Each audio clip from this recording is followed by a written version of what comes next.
Boa tarde, tudo bem, gente? Olha o Congo da Maria Amada, oh, de Leleia, oh, de Leleia, oh, de Leleia. Olha o Congo da Maria Amada, oh, de Leleia, oh, de Leleia, oh, de Leleia, oh, de Leleia. Ô, de Leleia. Esse canta do Congado de Justinópolis, cantado pelas crianças de lá, tá? Eu cantei para esse momento importante que a gente vai viver aqui, discutindo sobre a etnomatemática e decolonialidade, com 3 pesquisadoras de alto nível. E aí eu cantei essa música do Congado aqui das crianças para evocar os nossos ancestrais, né? E, além de evocar, eles estarem junto com a gente aqui nesse momento de conhecimento. O momento de conhecimento também é sagrado, é profano e sagrado, tudo junto. Que está dentro da ideia decolonial, ok? Então, meu nome é Cláudio, eu sou meu Cláudio Emanuel dos Santos, né? Sou professor lá do Centro Pedagógico e coordeno o ciclo permanente de estudos e debates sobre educação básica. E aí nós montamos um grupo, né? Tem um grupo de estudo, e nesse tempo de pandemia a gente está tendo a oportunidade de fazer esse grupo de estudos online e conhecendo pessoas magníficas que vão estar com a gente aqui debatendo durante 2 horas. E vocês podem fazer perguntas aí pelo chat. Não sei se vai dar tempo de responder todas, mas aí bom que depois eu passo as perguntas para as pessoas que estão na mesa aí, né, nas suas casas, que é a Eliane Costa Santos, lá da Unilab, né? Ela vai ser a primeira a explanar para a gente aí sobre essa questão da decolonialidade e a etnomatemática. Tem também a Conceição França e a Ellen de Cássia, que é também aqui de Minas Gerais, né? A Conceição é de São Paulo, né, Conceição? São Paulo. a, a Eliane, que é da Bahia? Salvador. Salvador, terra boa, terra da. Nordeste, é Nordeste. Tem outra fiz uma provocação para ela, né, da questão do sertão, porque a primeira unidade da Unilab é de lá do sertão, né? Lá de Ceará. Então, vou apresentar aqui a Helene Costa rapidinho. Está até grande demais aqui, né? Ela tem muita coisa para ser apresentada, mas não vai ter como. Juliana, eu vou falar algumas coisinhas rapidinho. Ela tem licenciatura em matemática pela Universidade Federal de Santa Catarina, mestrado em educação matemática pela Pontifícia Universidade Católica de São Paulo e doutorado em educação pela Universidade de São Paulo. E é professora titular da Universidade de Integração Nacional de Lusofonia Afro-Brasileira, chamado Unilab, a sigla, né? E o Campus Malês, lá em Salvador. E ela também trabalha no mestrado, fazendo uma parceria com o mestrado de Angola, né? É isso. Ulan. Isso, Lan. Tá? Então, essa Eliane, ela tem muito mais coisa para fazer. Vou deixar que ela fale para a gente não perder tempo. Um beijo para vocês e uma boa live da etnotemática e decolonialidade. Vamos lá, Eliane, com você. Ok. Obrigada, Cláudio. Primeiro, eu gostaria de agradecer o convite. É um prazer muito grande poder estar nesse momento, inclusive porque no momento de pandemia, onde a gente possa discutir etnomatemática e decolonialidade, pensando nas práticas de saberes, é de extrema importância. Então, eu gostaria de agradecer a Tânia, ao Santer e a todas as pessoas que estão nos assistindo. É um prazer estar ao lado de 2 grandes pesquisadoras, que é a Ellen e a Conceição.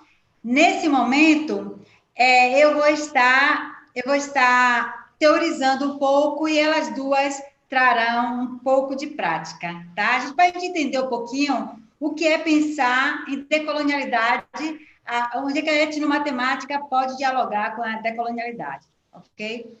O meu lugar de fala é de uma mulher negra soteropolitana, militante social, e que na década de 90 buscava discutir qual é a matemática, qual é a universidade que o povo negro quer, tá? Então, junto com outros estudantes, estive buscando o SENUM, Seminário Nacional de Universitários Negros. Então, desde então, é essa perspectiva antirracista. Então, eu sou uma mulher negra antirracista, tá? Sou docente da Unilab, que é uma universidade que é super novinha, agora está fazendo 10 anos, inclusive parabéns, Unilab, pelos seus 10 anos, e é uma universidade que, no nascedouro, ela tem a perspectiva do antirracismo. No nascedouro, ela tem a perspectiva da decolonialidade. E é essa universidade que me sustenta. É essa universidade que eu tenho todo um prazer de estar falando a partir dela, tá? Então, eu vou pedir licença aqui só para poder eu colocar um PowerPoint, porque essa é uma forma da gente não ser tão prolixo, né? Ser mais direto e gastar menos tempo, porque a gente tem 20 minutos. Nesses 20 minutos, como o Cláudio disse, vocês aproveitam fazendo as perguntas, porque aí depois disso, sim, que eu posso retornar respondendo.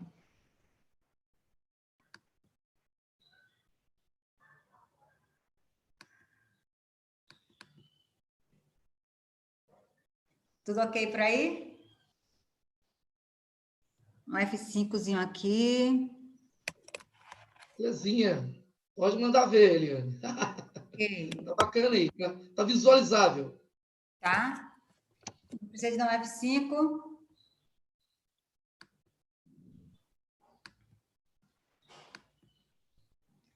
Ok.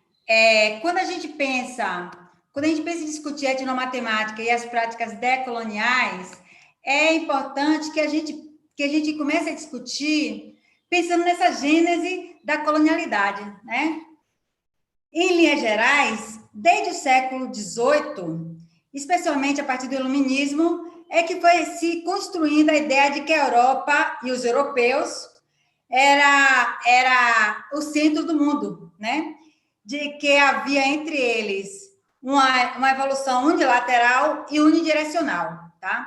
Então, eles se distinguiam com uma concepção de população mundial e entre superior e inferior, racionais e menos racionais, civilizados e primitivos, modernos e tradicionais, e isso, com certeza, fazia uma distinção que prejudicava todo o outro que não fosse a partir dele, né? Qualquer coisa que não fosse Europa era... Aperta o F5 para o F5.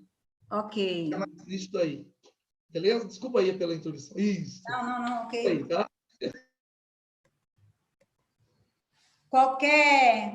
Qualquer outro que não estivesse no centro não era considerado, e sim, Europa sempre foi o centro, né?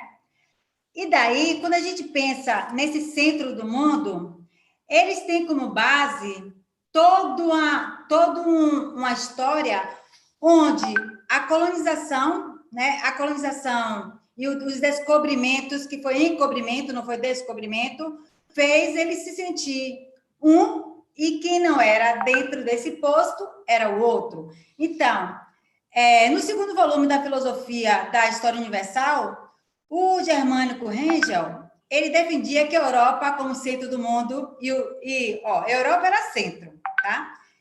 E enquanto isso, a Ásia era o início, e as Américas e os ameríndios eram identificados como a infância da humanidade. Portanto, com a infância não se discute.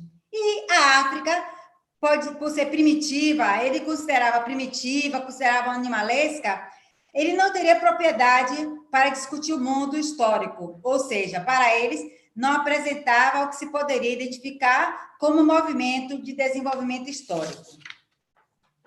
Nesse sentido, é que a gente pensa, tá, ok, e nós com isso?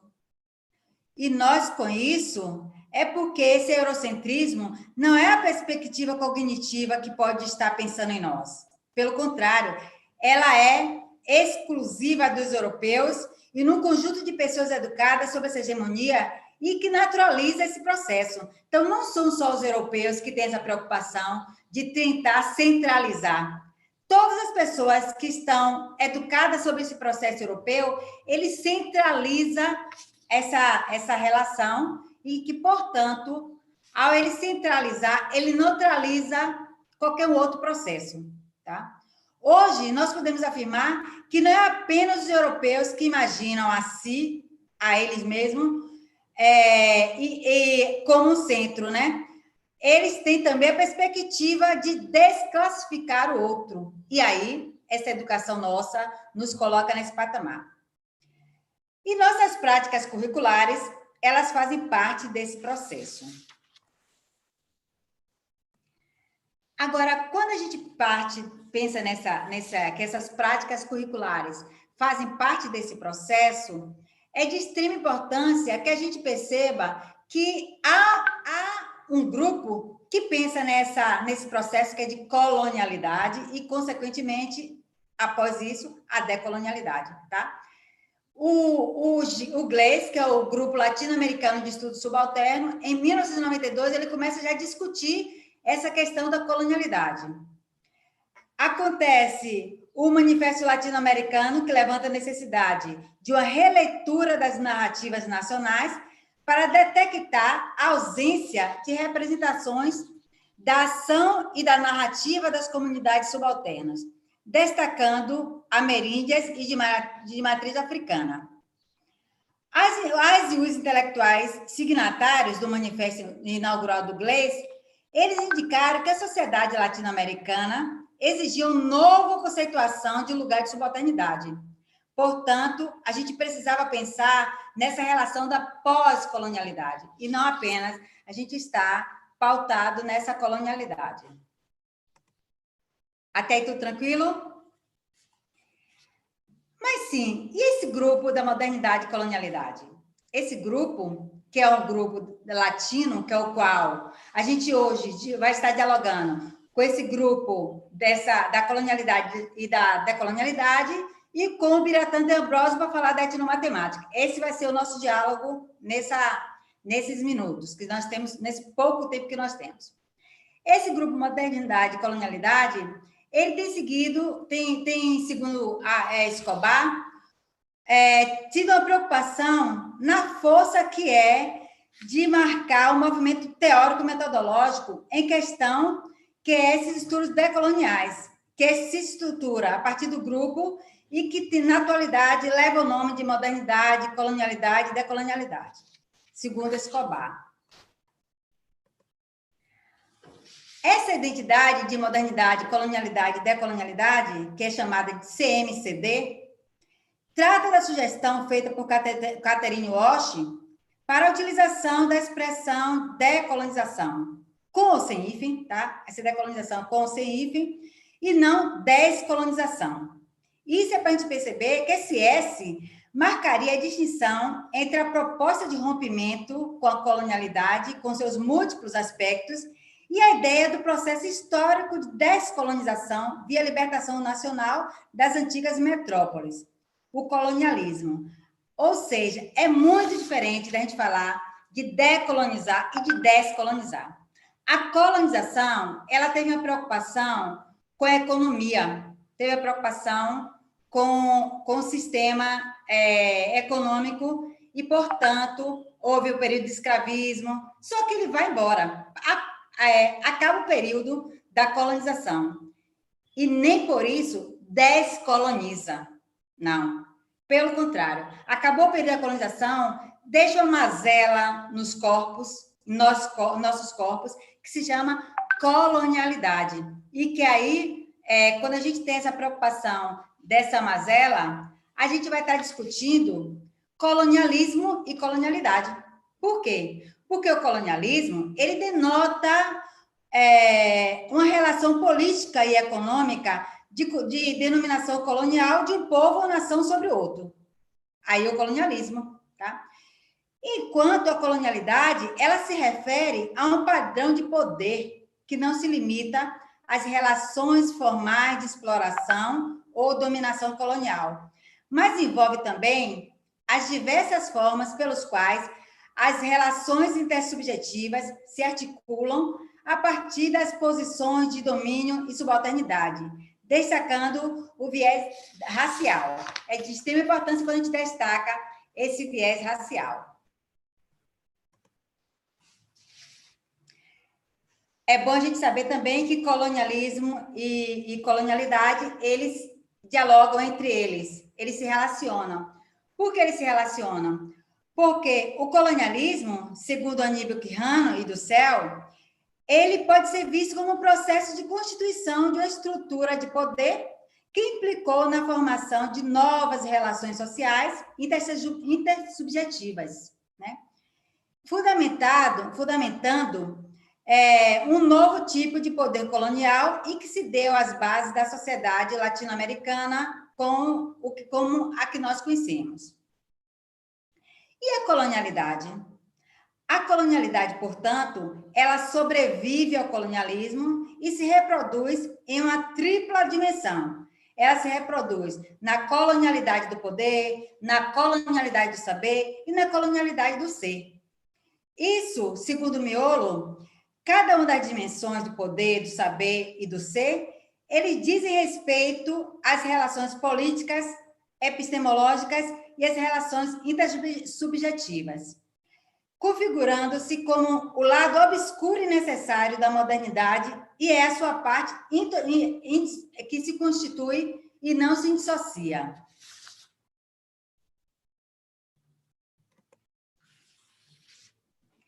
Mas aí, quando ele não se dissocia, a gente precisa entender que esse conhecimento que é dado, e ele é dado, conhecimento é dado enquanto poder, ele é quem faz com que quem tenha esse poder defina, delimite o saber e o poder do outro. Portanto, desde meados dos anos 70, quer dizer, a ideia de conhecimento é um instrumento de poder desde sempre, mas desde a meados da década de 70 é que vem se discutindo essa questão de decolonização, de decolonialidade, de saber e do poder.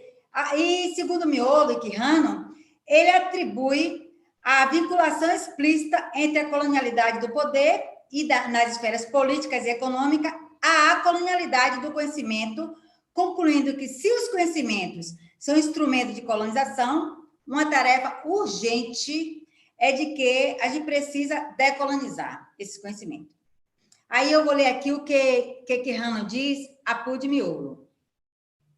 É nesse sentido que, para Quijano, traz que, inicialmente, é necessária a descolonização epistemológica para, em seguida, ser possível a comunicação intercultural, um intercâmbio de experiências e de significações que formem a base de uma racionalidade nova e que possa pretender, quiçá, com mais legitimidade, alguma universalidade. Não se dá em pensar nessa universalidade se essas experiências elas são pautadas em um único saber.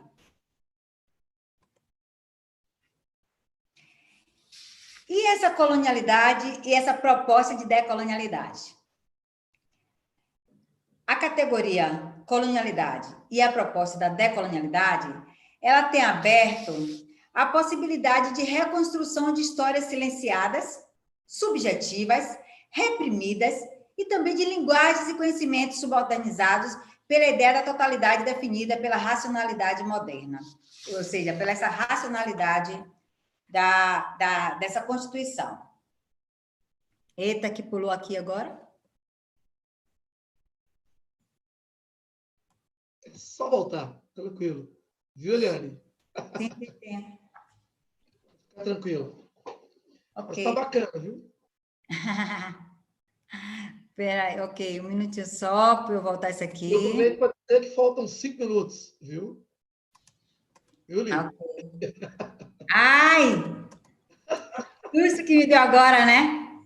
Então, ok. Então, já que a gente só falta 5 minutos, a gente vai logo passar para esse giro decolonial, que é o pensamento decolonial, ele tem uma analogia que é exclusivamente eurocêntrica. E esse pensamento decorre na categoria de discurso explicativo que emergiram na história dos povos ameríndios africanos. Eu trago a Unilab como um nascedouro dessa decolonial em relação às universidades. E essa lógica dessa colonialidade é uma lógica de opressão e de negação.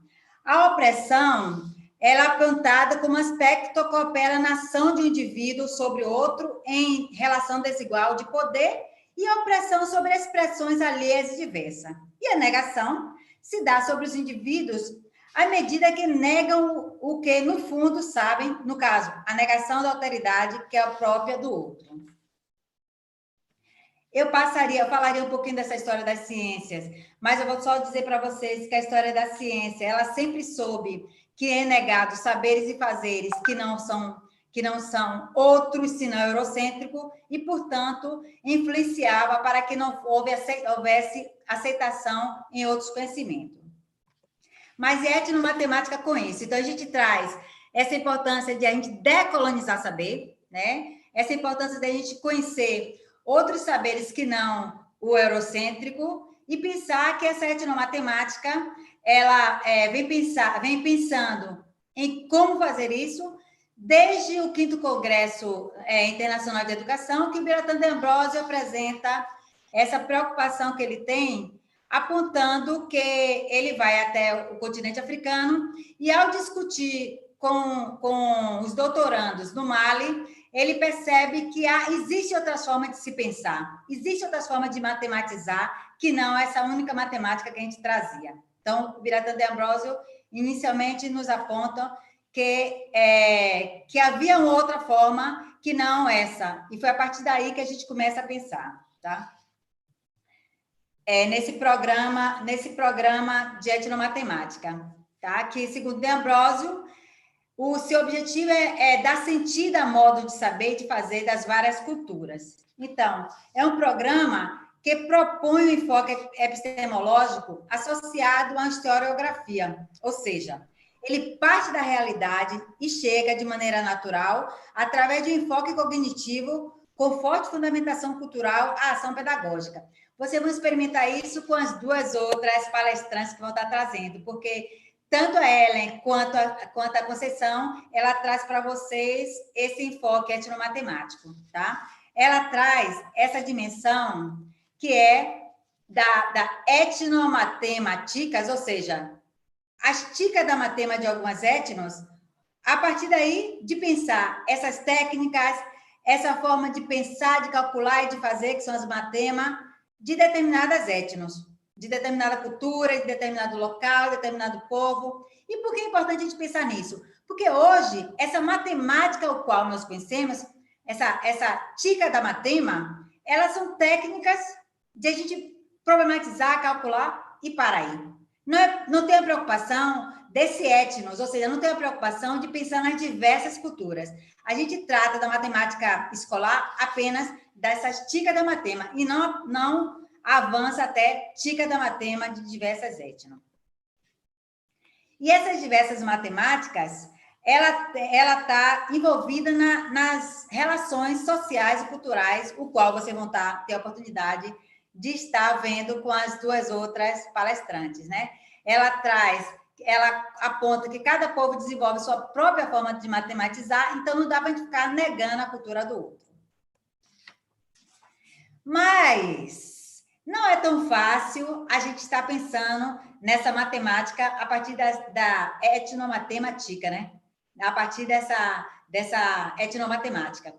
Mas a gente tem alguns suportes que além dessa consciência que temos de que a gente não pode ficar negando outros valores, a gente também tem, hoje, enquanto lei, a Lei 10.639 de 2003 e 11.645 de 2008. Ambas dão para a gente suporte para que a gente possa pensar em uma matemática com base nessa cultura.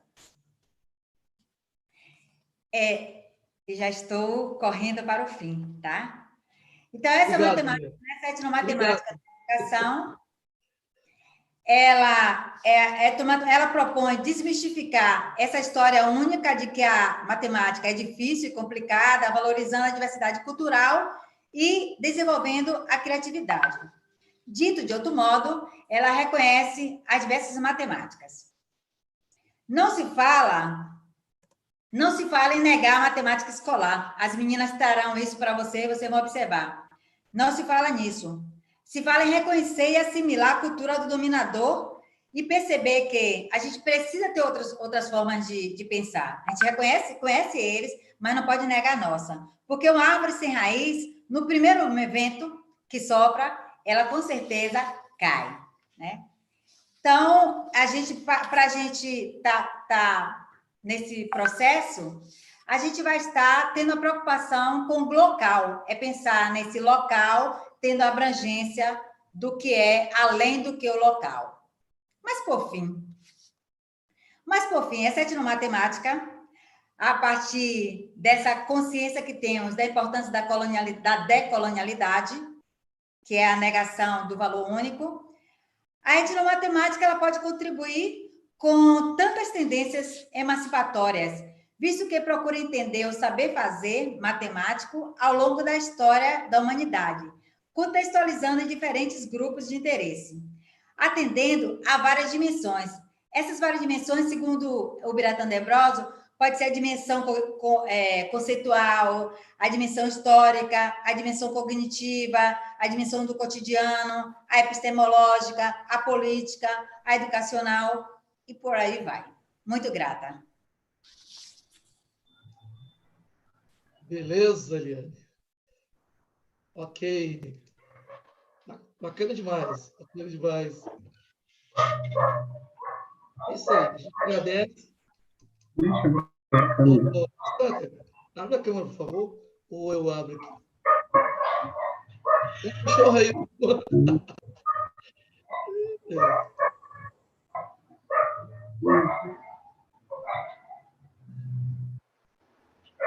Você que abrir aqui, viu? Leandro, obrigado aí. Tá bom? Então, é o seguinte. Eu tenho até perguntas aqui, mas eu vou deixar depois os internautas. Eu sei que eu não estou aí aparecendo, viu, galera? Eu não estou aparecendo aí porque deu um probleminha técnico aqui, tá bom? Mas a gente vai resolver aqui daqui a pouco. Mas você está me ouvindo, né? Aqui, ó. Mandaram aqui para mim agora sim. Estão me ouvindo aí? Alô, alô, gente. Uai, sou de Minas Gerais aqui. Então, você falando aqui do Biratã, aqui, ó. Olha aqui. Tô com a revista, ele está aqui, ó. Essa revista estava escondida ali, eu achei ela hoje de manhã, capturei. Aí fala do Biratã Ambrosio, aí eu indico aí, ó, deve estar ao contrário, né? Aí tá para vocês, é a Science American. América. Isso.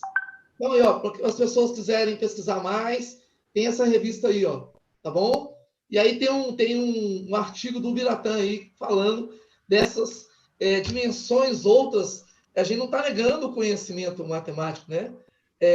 O que a gente está tentando fazer é refletir e fazer provocações para nós mesmos, né?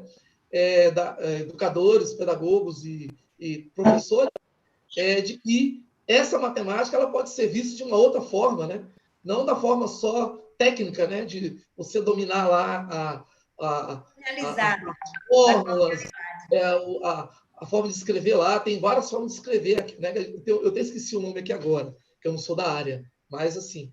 Então, aí se as pessoas tiverem outra referência, e eu faço uma outra referência aqui rapidamente, tem um livro lançado agora, acho que há pouco tempo, tá? O Wagner tem ele aí, ó, chama Decolonialidade e Pensamento Afrodiaspórico. Então, tem vários textos bacanérrimos dentro desse livro, chamado Decolonialidade e Pensamento Afrodiaspórico. Se alguém quiser aprofundar mais essa discussão belamente que Eliane trouxe aí, vai ser bacana, pode procurar lá, tá? Ele está esgotado, mas de repente alguém coloca aí em PDF. Tá bom? Obrigado, Eliane. Eu agora vou apresentar a nossa amiga Conceição. Eu me lembro.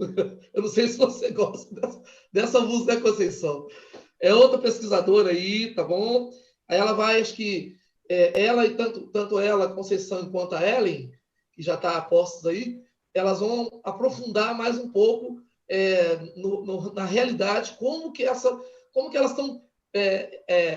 isso aparece na prática, essa visão decolonial e a relação com a etnomatemática. A Maria da Conceição dos Santos França, é mestre em Educação Matemática pela PUC de São Paulo. Esse povo aí é fera, fera, fera. Graduando em História e Pedagogia, caramba! Pela Universidade Bandeirantes de São Paulo. Professora titular da Rede Pública Municipal, tá vendo, gente?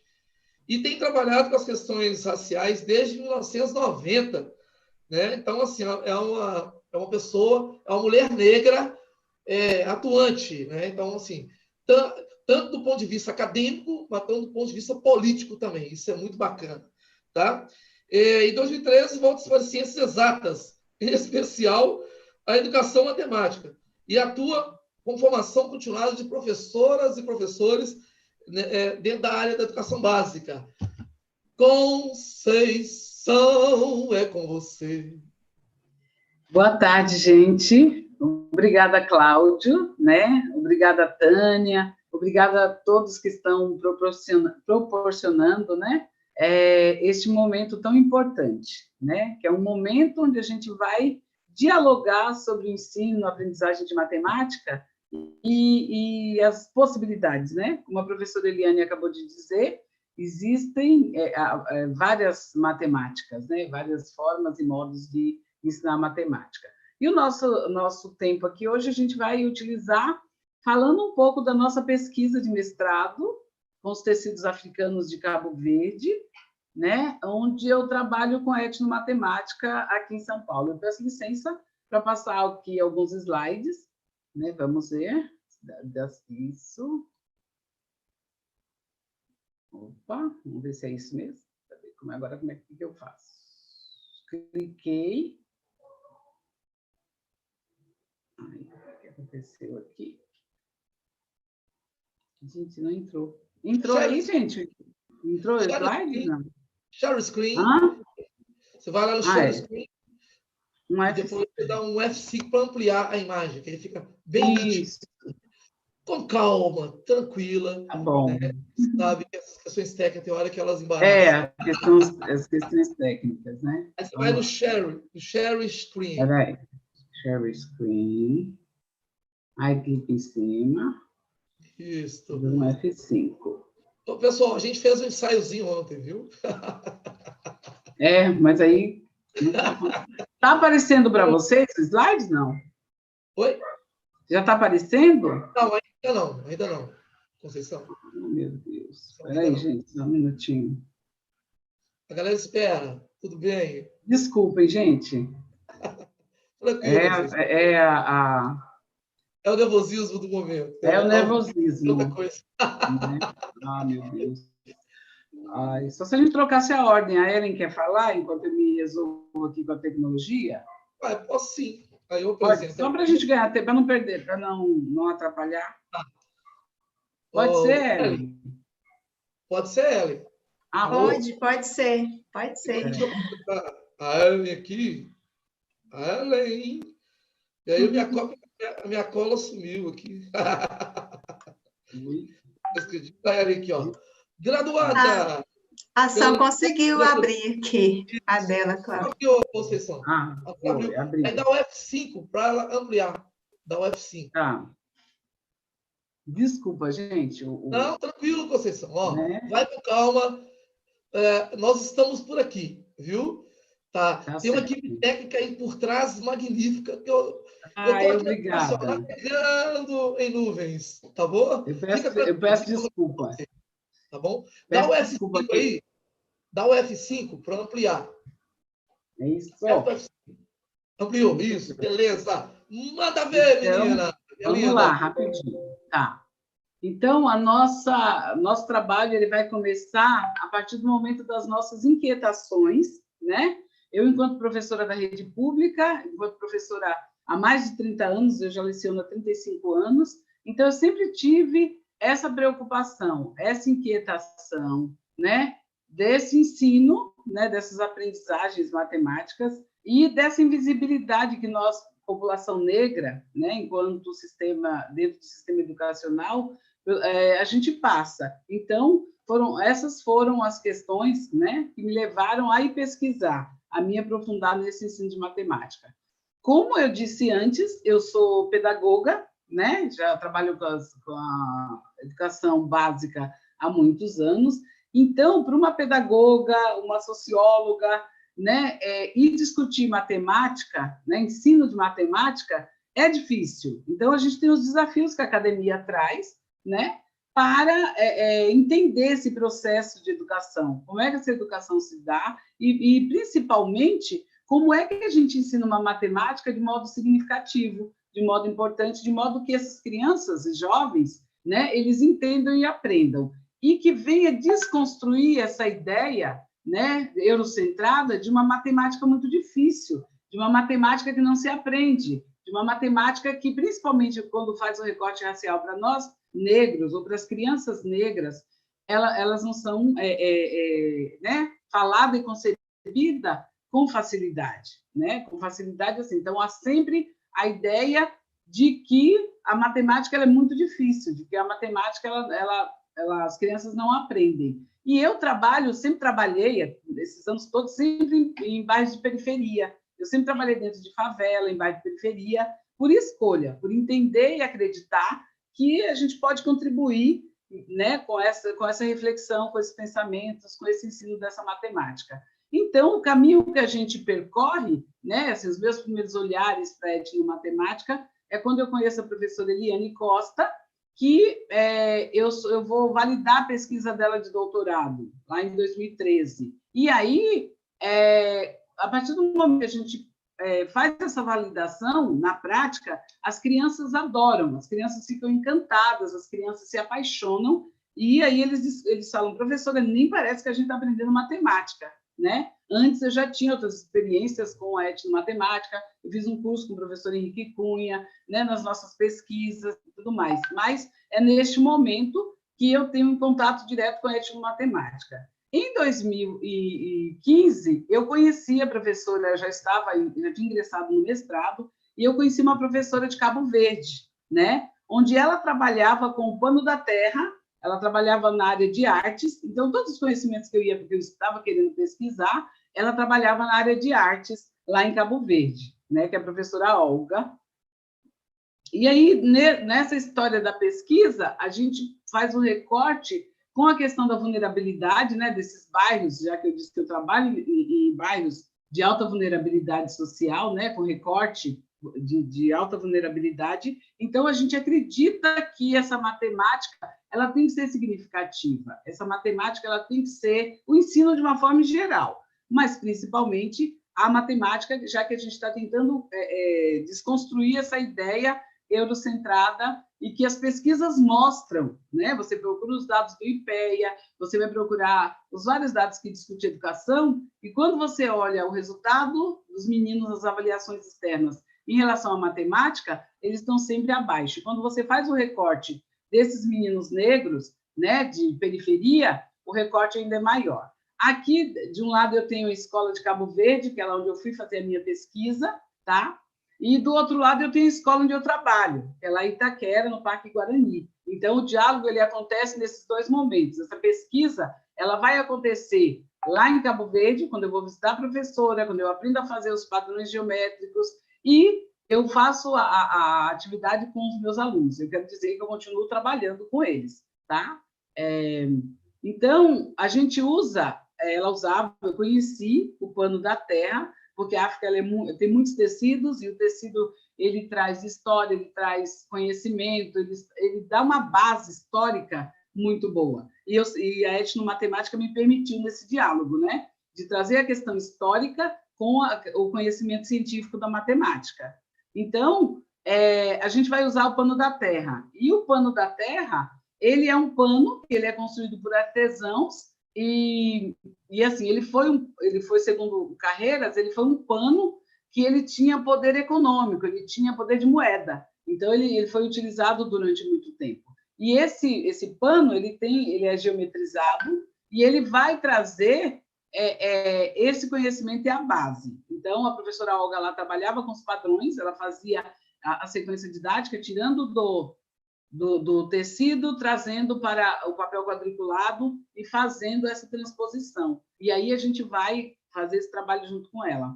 E aí tem aqui assim, a questão da importância de se aprender geometria desde a educação infantil, né? A importância de aprender simetria desde a educação infantil. Isso leva a um desenvolvimento cognitivo.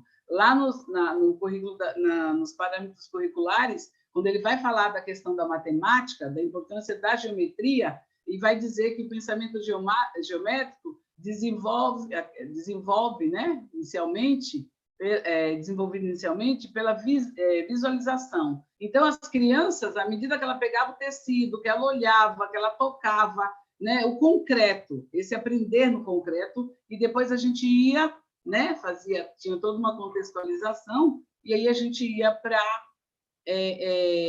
a teoria, tá? Então, eu já falei do pano da terra, ele é um pano produzido, a princípio ele era de algodão, então, nas ilhas de Cabo Verde e Guiné-Bissau, né?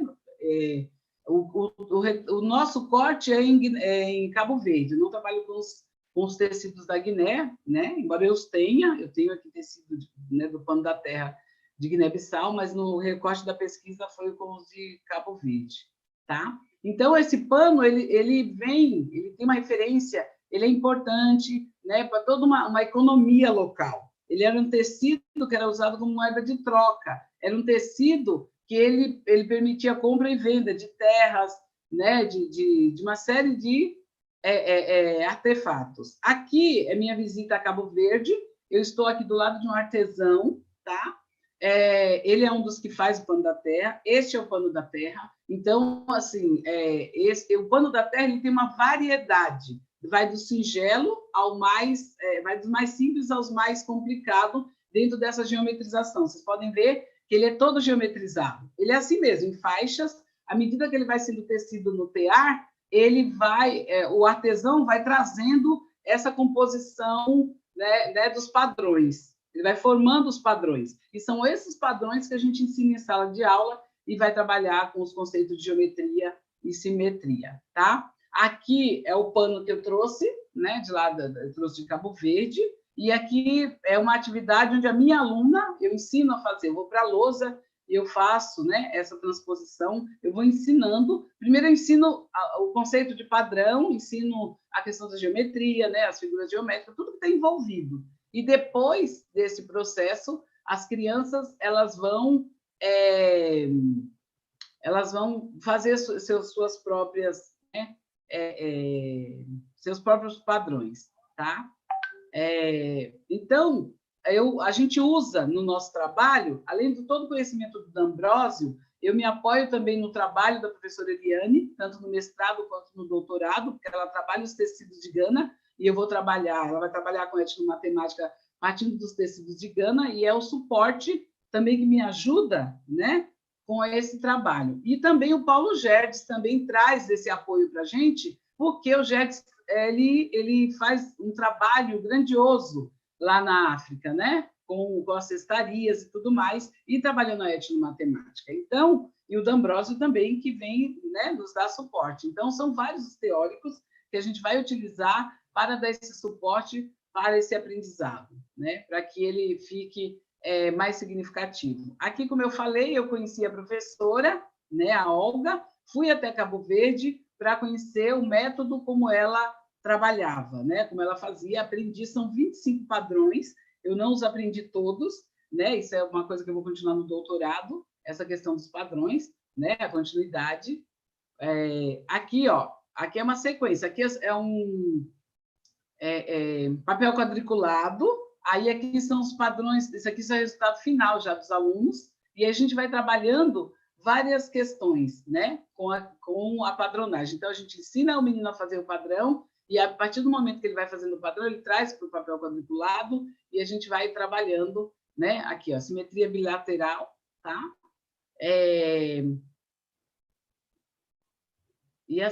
Aqui é minha visita na escola, que é uma parte né, do nosso trabalho, quando a gente vai até lá na escola, lá em Cabo Verde, e a minha escola aqui, vocês veem que as realidades elas são bem próximas, porque a escola que a Olga trabalha lá em Cabo Verde fica também num bairro periférico, né, com situações muito parecidas com a vivida aqui. E o ensino lá, a gente foi lá, conheceu a escola, conheceu o trabalho, né? Fez a pesquisa, aprendeu o processo, eu conversei com os alunos, né?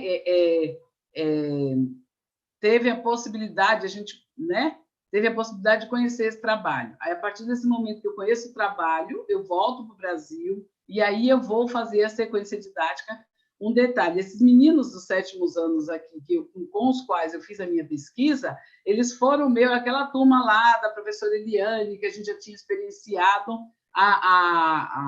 validado a pesquisa dela, na época eles eram meus no 5º ano, e aí eles estão agora no 7º, eles estavam no 7º, e eu fiz questão de fazer as atividades e a pesquisa com eles, porque não era só ensinar a padronagem, mas a gente queria que essas crianças já tivessem um conhecimento com a questão étnico-racial, eles já tivessem pertencimento, que eles já entendessem. Então, eles já vinham já de 3 anos, praticamente, tendo trabalho com a pesquisa, com as questões étnico-raciais. Então, eles já tinham embasamento, né? Já tinham uma identidade positivada. Então, quando a gente vai trabalhar, então, essa questão dos tecidos, eles já têm um repertório, né? Já têm um conhecimento sobre a cultura africana, sobre a valorização dessa cultura, né? O quanto essa cultura tem a nos ensinar sobre matemática e outros, né? Além de outras áreas do conhecimento.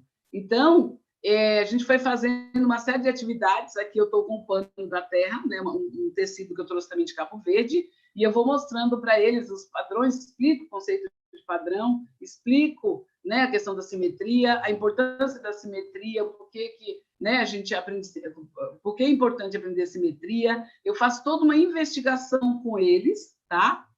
Perguntando. Primeiro a gente faz toda uma sondagem, né? Sabendo o que eles conhecem de simetria, qual o conceito que eles têm, onde que a simetria é aplicada, como é que eles veem isso. Então, tem toda uma sequência didática, né? Isso a gente vai ali dialogando e permeando com as questões das culturas africanas. Então, eu estou aqui explicando cada atividade, né, que a gente traz, uma série de atividades práticas, né, com a questão, né, para que eles compreendam a noção da simetria, e eles identifiquem os eixos de simetria nas figuras geométricas. Então, é uma série de trabalhos que a gente faz até chegar na questão do tecido. E à medida que a gente chega no tecido, a gente vai ensinando os padrões, e aí eles vão aprendendo a fazer os padrões. Tá vendo? Eu tive uma série de atividades com papel dobradura, com pesquisa, com massa de modelar. Então, trouxe uma série de tecidos para a sala de aula, são todos tecidos africanos que eu trouxe de Cabo Verde. Então, e aí eu fui dizendo para ele quais os lugares de onde eram esses tecidos, né? Não, porque eu apresentei o pano da terra, que era o nosso pano principal, que a gente ia fazer, estava fazendo a sequência, mas também mostrei que o padrão ele existia também em outros tecidos, né? Porque a cultura africana ela é muito geometrizada, né? A cultura africana ela traz um conhecimento matemático muito grande. E aí, para aqueles meninos que eram de maioria negra, né, se autodeclaravam pretos e pardos, moradores daquela comunidade, que muitas vezes assim, a perspectiva nem sempre é tão positiva em relação à escola, né? Porque a escola ela às vezes faz com que os alunos, às vezes na maioria das vezes, né, por ser tão eurocentrada, né, ela vai trazendo uma história que é única. Então, se eu não me encaixo naquele padrão, naquela história, é como se eu não tivesse capacidade nem competência para aprender, tá? Aí eu fui ensinando, né, eles a reproduzirem os padrões. Então, tá aqui, ó. Você tem aqui de um lado, eu trouxe trabalhos também feitos pelos alunos lá da professora Olga. Esse que tem essa figura, né, dessa mulher, é um trabalho feito lá em Cabo Verde com os alunos da professora Olga, né, que já aprende desde sempre, ela trabalha com os professores também. E aí tem essa questão de trazer o cotidiano. Então, primeiro aprende sobre o tecido, historicamente, o que acontece com o tecido, como é feito, né? E aí eles vão aprender. Tem muitas outras imagens aqui, não tem como mostrar tudo, né? Mas na minha dissertação eu trago, né, nos anexos, uma série de imagens que vai mostrando. E aí, essa menina embaixo é a Carol, então ela está com o pano da terra, ela aprendeu esses padrões, ela aprendeu a fazer os padrões, eu fui mostrando passo a passo como é que fazia, e é interessante que a gente usa papel quadriculado, canetinha, né, e lápis, borracha, você vai usar transferidor, régua, assim, materiais que você usa para trabalhar com a geometria. E é interessante que, à medida que eles foram fazendo, eles foram identificando muito da geometria, né? Eles foram entendendo os eixos, né? Os eixos, eles foram entendendo a importância da geometria.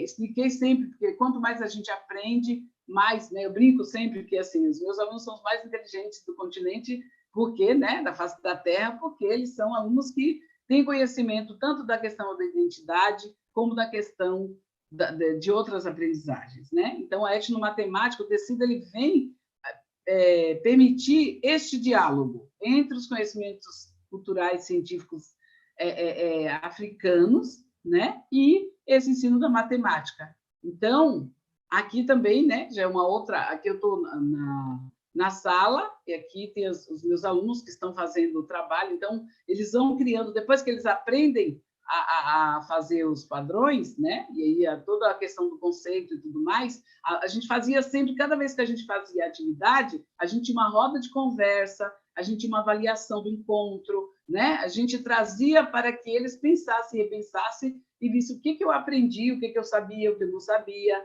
né? Por que é importante. E aí é legal porque eles passaram a identificar também esses padrões em outros espaços, né? Então, quando eles já reconheciam, professor, olha o padrão, onde é que está o eixo, né? Essa simetria, ela é plana, né? Isso aqui, na verdade, assim, isso aqui é assim, ó, eu mostro os tecidos, né? Os padrões, eu vou para a lousa, eu quadriculo a lousa, eu pego um tecido, eu faço a reprodução na lousa desse padrão, ensino como é que faz, e aí, a princípio, eles fazem comigo. Depois, eu deixo eles livres para criar outros padrões, né? E a literatura ela vai dizer que quanto mais cedo uma criança ela aprende geometria, ela aprende, né, na forma prática, seja nas brincadeiras, seja nos jogos, né, seja na questão cultural. E era muito legal porque eles levam até hoje o conhecimento para casa. Então, aquilo que a gente aprendia na escola, né, e era de uma forma muito satisfatória, isso que era muito legal. Porque você aprende conceitos geométricos, você aprende sobre matemática, você aprende conteúdos matemáticos, você aplica o currículo oficial o currículo, só que de uma forma prazerosa, porque havia identidade, havia o conhecimento, né, da cultura africana, eles aprenderam a respeitar, eles já conheciam, mas se aprofundaram, eles conheciam dentro da área das humanas, e agora ele parte para a área da matemática, né, em uma sociedade onde você conversa com as pessoas e as pessoas dizem, eu odeio matemática, eu não gosto de matemática. Professores que diziam, às vezes a gente vai dar formação, os professores dizem, eu fui para a área das humanas porque eu odeio matemática. Só que você é um professor, né, das séries iniciais, pedagogo, você tem que saber para poder ensinar. Então, nesse sentido, aqui é um bilhetinho que a Caroline colocou no final, dizendo que ela adorou aprender, né, matemática com os tecidos, né, e que ela passou a admirar cada vez mais os povos africanos e tudo mais. Então, foram momentos, né, as discussões em grupo. Então, aqui, depois que a gente fazia as atividades, a gente tinha discussões, eles identificavam os padrões, né, usavam, né, era um grupo grande de alunos e alunas, e foi assim, um trabalho né, muito interessante. Oi! Não, já está fechando, beleza. Não, beleza. Estou fechando, já estou nas considerações finais. Então, o nosso objetivo era investigar essas aprendizagens matemáticas, né? Como é que se dá essa aprendizagem matemática, tendo como aporte a etnomatemática e o tecido africano, né? E essa cultura africana. Como é que esse pertencimento... E o muito interessante é que, à medida que eles viam os vídeos que a gente mostrava, as conversas, né, as fotos, eles se identificavam muito. Nossa, professora, parece comigo. Nossa, professora, parece com a minha mãe. Nossa, professora. Então, assim, esse fortalecimento, quer dizer, essa positividade dessa educação, né? E a gente, no final, né, o resultado da nossa pesquisa foi muito favorável, né? Nós fizemos toda a validação e assim, aí a gente conclui dizendo que foi muito positiva. E é só um detalhe para encerrar mesmo a minha fala. A minha escola, ela é uma escola de projetos, é uma escola que está em uma favela, tem todo um projeto diferenciado, tem toda uma outra concepção de educação, foi aprovado ano passado pelo Conselho Municipal de Educação, uma escola de projetos, né, diferenciada, e os nossos alunos eles têm ido muito bem nas avaliações externas. Depois do nosso trabalho, não sou só eu que trabalho, né, mas quando a gente partiu, a partir do momento que a escola passa a olhar esse menino como um indivíduo completo, né, no todo e não nas partes, eles melhoraram muito as aprendizagens, principalmente o desempenho cognitivo, né, em relação às aprendizagens das exatas, enfim. Eu agradeço, tá, pela compreensão, e aí eu espero que a gente possa depois dialogar mais um pouco sobre tudo isso. Muito obrigada. Vocês são bacana demais. Nossa, lindo. Eu fiquei emocionado aqui, viu? Me emocionei mesmo. É sério, me emocionei muito aqui. Principalmente com essa cartinha final aí, linda. Que eu acho que mostra... Estou emocionado aqui. Eu acho que mostra esse respeito pelos sujeitos, que às vezes na concepção ainda vigente e eurocêntrica, a gente não viu os sujeitos. Né? Os sujeitos desapareciam no meio das regras, das fórmulas, e aí, nesse processo, a gente, decolonial, né? A gente começa a perceber que os sujeitos estão ali e como que eles se identificam com essa questão. Então, gente, por favor, eu estou aqui recomendando vocês aí coisas tão importantes, tão profundas, tão lindas. Eu recomendo às pessoas que estão assistindo aí fazerem perguntas, tem pouca pergunta lá. Eu estou cheio de perguntas aqui, ó. Se eu fizer aqui, eu vou fazer as perguntas todas. Não posso fazer, não. Então, aqui, ó. Galera que está vendo a gente aí, bacana. Vamos fazer as perguntas, caramba. Ó, lá no chat da live, tem o chat da live. Eu não domino muitas, não. Vocês dominam o chat da live. Então, faça as perguntas lá. Com essas explanações belíssimas aí, né, de Eliane e de Conceição. Caramba. E é o seguinte, estão me falando aqui, ó, tem um formulário direcionado aos participantes, está na descrição do vídeo, quer dizer, quando você abre lá, tem um formulário próprio que você preenche lá, e depois vocês vão receber lá também, vão preencher as perguntas, e depois, como vocês entrarem aí, fica cadastrado, vocês vão receber o certificado de participação, né, para engordar o látis, né? Então, olha aqui, eu só queria dizer umas coisinhas rapidinho, Eli, rapidinho aqui, que eu não posso deixar de provocar. Já que o pessoal não faz pergunta, eu já vou começar fazendo assim, que eu quebro o padrão mesmo, um pouquinho. Aqui, tem um livro que eu li quando eu estava fazendo pedagogia, o título do livro chamava, eu não sei de quem, se vocês lembrarem, vocês falam, Na Vida 10, na Escola 0. Terezinha Carré. Terezinha Carré aí. Oxe, Maria, isso é do tempo que eu fazia pedagogia lá na Faculdade de Educação. Viu, galera? Eu sou pedagogo e fiz mestrado em educação, mas assim, trabalhando com a música negra. E o doutorado também, trabalhando com a música negra. Então, eu lembrei disso, quando o assessor Eliane foi falando ali, eu lembrei disso, você mais ainda, eu sei que ela também vai dizer, eu fui lembrando dessa questão, na vida 10, gravem isso, na vida 10, na escola 0. Por quê? Por quê? Por quê? Ok? E uma outra coisa que eu queria dizer, esse geometrismo aí, esse geometrismo é a base do cubismo. E as pessoas não dizem. A história da arte não faz menção. Ok? Eu quero falar aqui veementemente.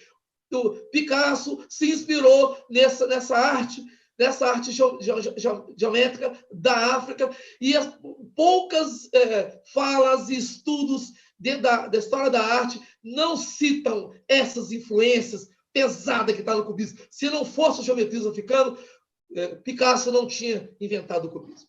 Pronto, falei.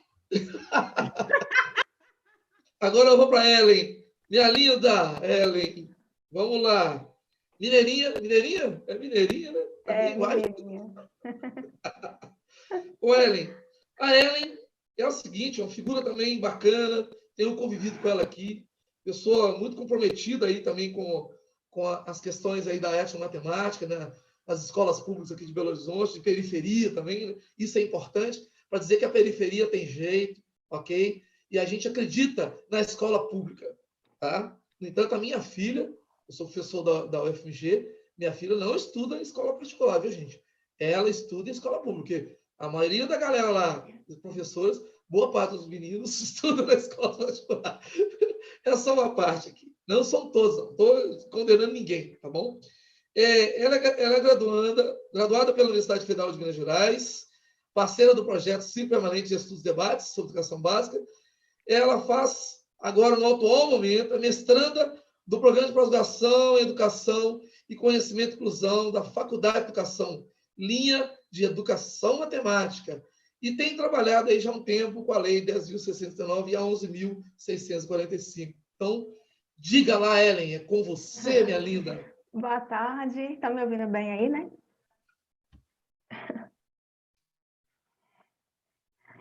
Boa tarde.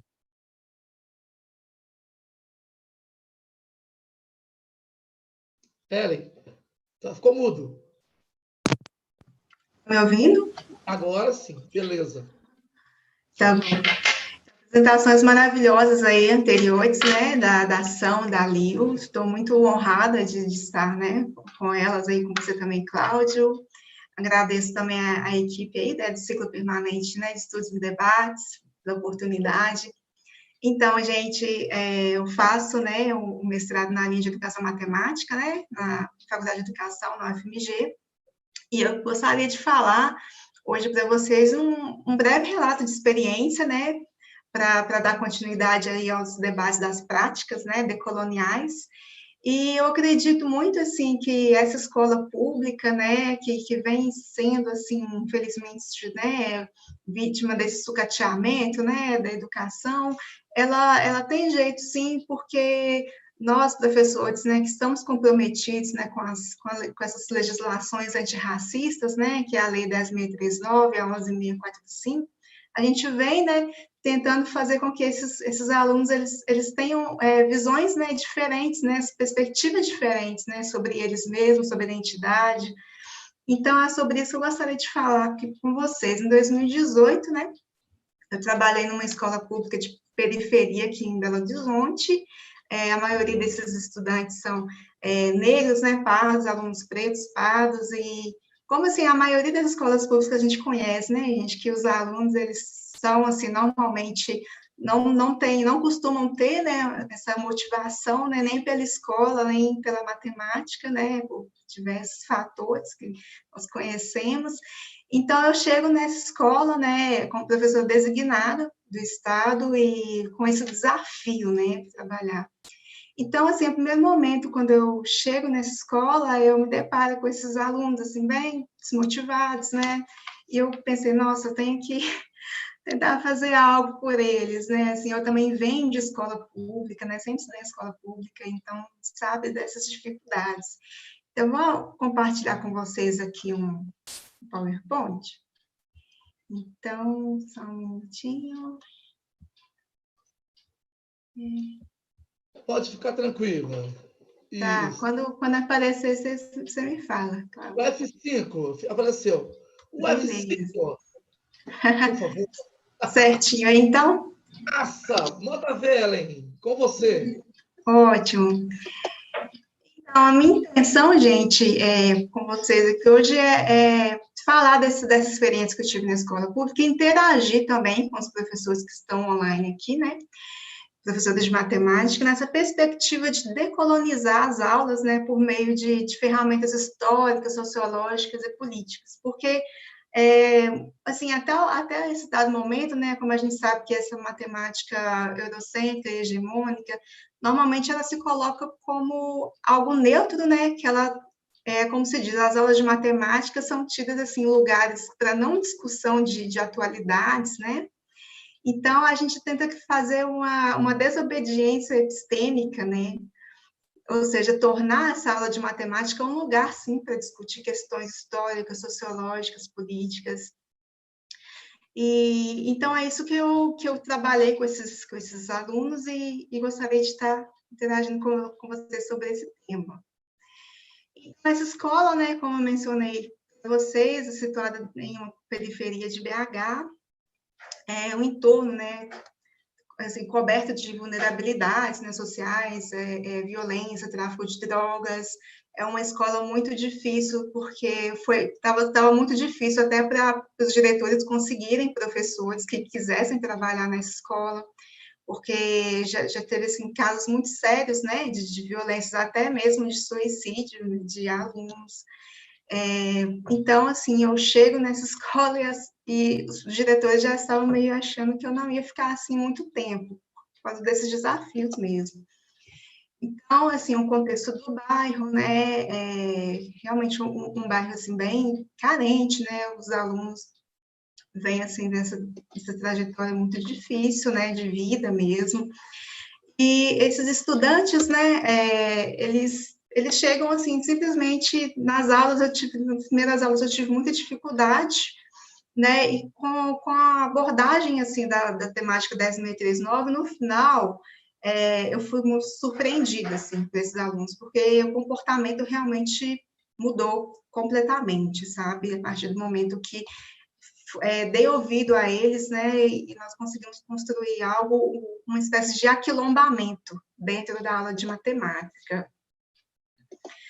Bom, enquanto isso, né, eu observava que o perfil do corpo docente dessa escola também era algo muito difícil, que eu queria trabalhar de certa forma. Que lá, mais à frente, eu vou falar de uma palestra, né, que foi dada na escola sobre as temáticas étnico-raciais, por meio de uma parceria, que é um problema, né, que a gente precisa mencionar, né, porque muitas vezes a gente está dentro da sala de aula e o entorno, né, que são os outros professores, muitas vezes eles não estão muito interessados, né, nessa abordagem. E que andorinha só não faz verão, né? É importante que a gente consiga envolver a escola, né, como um todo, né, sobre as temáticas antirracistas. Então, observava assim, um desânimo, desalento, né, por parte, né, desses estudantes, né, que era algo até naturalizado, mas, assim, com a conversa com a direção da escola, eu fui percebendo uma certa abertura, né, para poder trazer palestras sobre essa temática. Bom, então, só para lembrar, né, que nós completamos 17 anos já dessa legislação antirracista, né, que então é desde 2003, o movimento negro, né, bom pontuar isso também, que não é por acaso que nós temos essas duas legislações antirracistas, né, o movimento negro, né, o movimento quilombola, o movimento indígena lutou muito, então a gente tem que honrar muito a luta, né, desses movimentos sociais, do movimento negro, porque é uma batalha muito grande, né? Porque, naturalmente, o currículo escolar, ele não contemplaria, né? Se dependesse do poder público, né? Para haver uma legislação antirracista, possivelmente não haveria. Então, aí é que está, né? A importância da gente continuar batalhando, né? Para que as epistemes, né, africanas e afrodiaspóricas, elas possam, né, aparecer no currículo, né, e, de certa forma, dar uma visibilidade, né, da vida mesmo para esses alunos, né, porque até então eram epistemologias totalmente invisibilizadas, certo? O que naturaliza o debate do mito da democracia racial, né, que é esse medo, esse desconhecimento para falar sobre a questão de raça, né? Então, hoje, o que eu posso falar para esses professores é que nós estamos amparados por uma legislação que permite que falemos sobre esse assunto, né? Porque antes da legislação, já havia, claro, né, muitos profissionais que falavam sobre essas temáticas, mas não estava no escopo da lei, né? E hoje nós temos essa liberdade, né, pautada na lei. Bom, então eu trago aqui para vocês, né, essa frase que eu achei interessante aqui, que é essa questão do lugar de negro na universidade, né?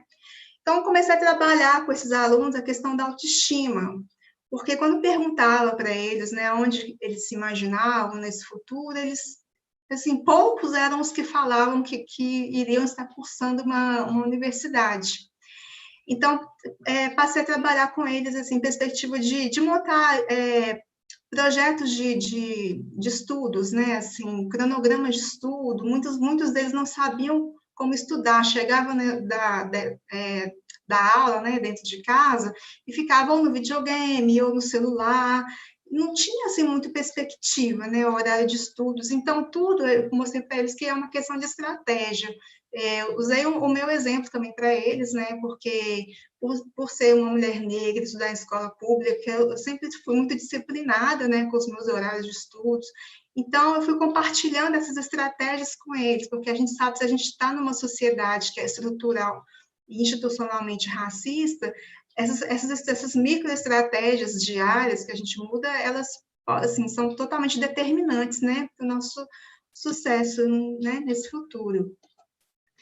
Então, só para exemplificar mesmo, né, essa questão, não sei se vocês viram essa reportagem da BBC News, de abril de 2009, que mostra um caso, né, de de um aluno negro, né, que passou na USP, né, que também veio, morador de periferia, né, e ele fala aqui, né, ele foi criado na Brasilândia, né, na zona norte da capital paulista, e esse estudante de ciências sociais, o Tiago Torres, de 19 anos, ele conta que um de seus piores momentos, né, ele viveu na faculdade, né, na USP, né, ele passou na USP, só que ele assim, tem sido ainda para ele, né, que quando ele entrou, ele está estudando na USP ainda, tem sido, assim, diariamente uma luta muito grande. Aí ele pontua, ver de onde você veio e onde as pessoas vieram, perceber que elas estão com séculos de vantagem em relação a você e aos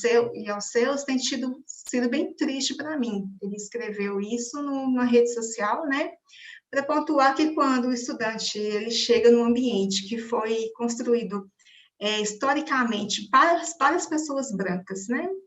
Esse corpo negro, né, que está nesse lugar, ele causa um incômodo, ele é vítima de uma série de violências físicas, simbólicas, né?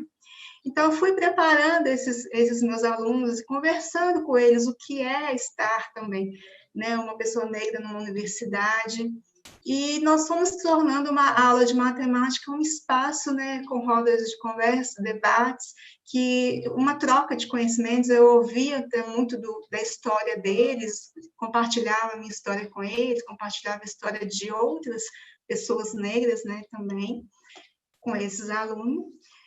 Também utilizo, e foi uma força também, né, assim, que eu considero que ajuda a empoderar muito esses alunos negros e negras, a questão da história da matemática, né, e principalmente problematizar essa história da matemática, né, que comumente falando, a maioria dos livros já começa lá, que começa na Grécia, essa história.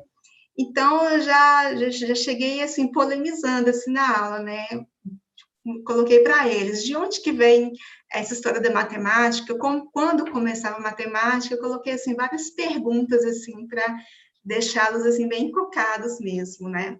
Então, assim, eu vi várias respostas, assim, na parte desses alunos.